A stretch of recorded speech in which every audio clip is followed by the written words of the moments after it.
Action! On y va, on déroule! Bonjour, bonne année! Je vous prends quelques minutes pour vous parler de notre prochaine vente, qui a lieu le 23 janvier prochain à 19 h. Winter Sale, la thématique. On va passer en revue quelques modèles dont certains vont aiguiser votre intérêt. Alors, c'est parti, on y va!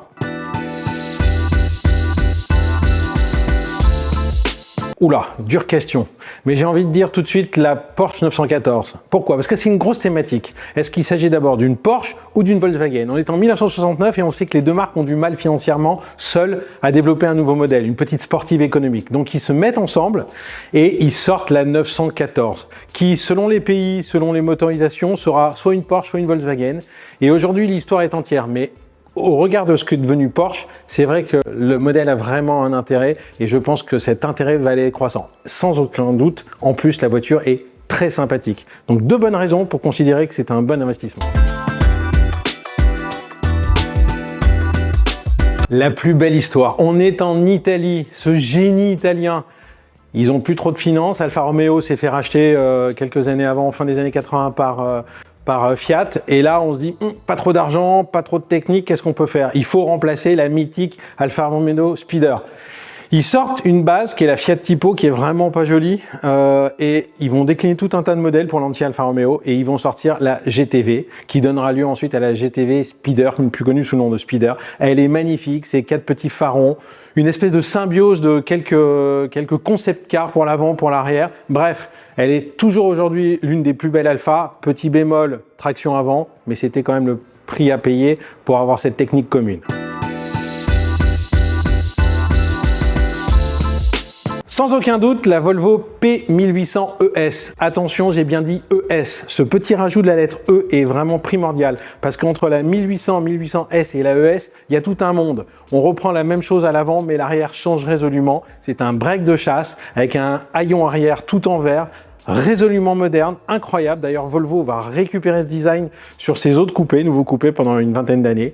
Malheureusement, eh bien, les règlements américains qui étaient son terrain de jeu de prédilection, sa commercialisation, sont trop durs. Volvo doit arrêter au bout de 2 ans et demi sa production. Très peu de modèles ont existé et aujourd'hui, c'est vraiment un atout considérable pour la marque. Et d'ailleurs, est-ce que vous le saviez? On l'appelle la MSVE pour Most Sexy Volvo Ever. Elle est vraiment belle.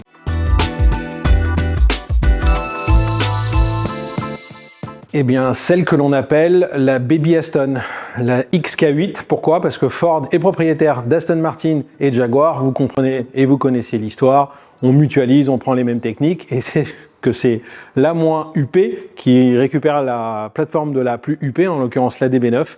On a donc une Jaguar, encore dans tout son style Jaguar, des chromes, du bois, un V8. Tout ça pour un prix relativement contenu. C'est un pur bonheur à conduire. C'est un véritable choix avisé et de connaisseurs. Non, j'ai envie de dire les plus rares, elles sont au nombre de 2. On commence par la Subaru SVX, une véritable entrée pour Subaru dans le GT haut de gamme. Faut pas laisser Honda tout seul. Giorgetto Giugiaro Hostile, plein de techniques et surtout un dôme en verre. Allez voir si vous ne le connaissez pas. 52 exemplaires uniquement produits en France sur les 24 000 dans le monde. Une totale rareté. Sinon, pour l'autre, la Bentley Turbo RL, 7000 exemplaires sur toute sa période. Un gros carton pour la Bentley, mais uniquement 1000 dans cette version un peu rallongée, 10 cm de plus, 5,40 m. Le smoking avec de la performance, une véritable Bentley comme on les aime.